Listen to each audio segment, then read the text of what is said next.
আসসালামু আলাইকুম ওয়া রাহমাতুল্লাহি ওয়া বারাকাতুহু।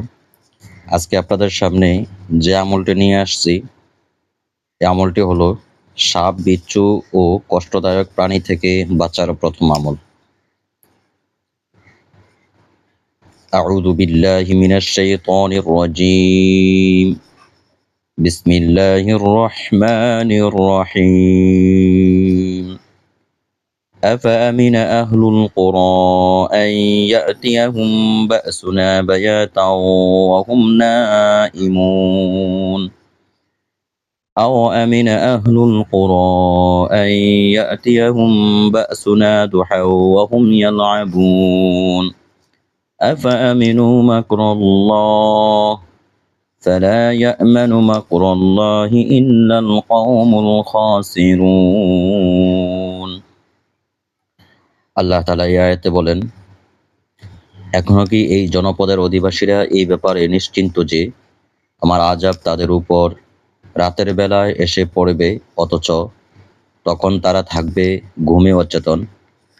আর এই জনপদের অধিবাসীরা কি নিশ্চিন্ত হয়ে পড়েছে যে তাদের উপর আমার আযাব দিনের বেলাতে এসে পড়বে, অথচ তারা তখন থাকবে খেলাধুলায় মত্ত? তারা কি আল্লাহর পাকড়াওয়ের ব্যাপারে নিশ্চিন্ত হয়ে গেছে? বস্তুত আল্লাহ তাআলার পাকড়াও থেকে তারাই নিশ্চিন্ত হতে পারে যাদের ধ্বংস ঘনিয়ে আসে। সূরা আরাফ। এই আয়াতের আমল কিভাবে করবে? এই আয়াতের আমলের ব্যাপারে নিয়ম হলো, মুহররমের প্রথম তারিখে কাগজে লিখে পানি দ্বারা ধৌত করে যে ঘরের কোণে ছিটিয়ে দিবে, সেই ঘর সাপ, বিচ্ছু এবং কষ্টদায়ক প্রাণী থেকে হেফাজতে থাকবে।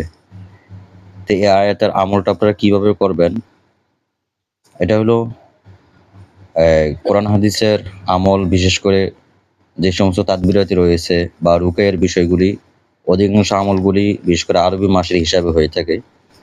তো মুহররম মাসের প্রথম তারিখে একটি কাগজে লিখবেন, লিখে নিয়ে তারপর ওই কাগজটাকে পানিতে ধৌত করবেন, আর ওই পানি ঘরের প্রতিটা কোণে ছিটিয়ে দিবেন। ছিটিয়ে দেওয়ার পরে আল্লাহর রহমতে সেই ঘরে কোনো ধরনের বিষাক্ত প্রাণী আসবে না, আর আসলেও সেটা আপনাদের ক্ষতি করবে না। কারণ এখানে আমাদের যতগুলি আমল দেব সবগুলি হলো কোরআন থেকে, কারণ কোরআনের আয়াতের উপর আমরা সবাই বিশ্বস্ত এবং বিশ্বাস করে থাকি। কারণ যে সমস্ত আমলের ব্যাপারে কোরআন ও হাদিসের কোনো রেফারেন্স থাকে না, সেই সমস্ত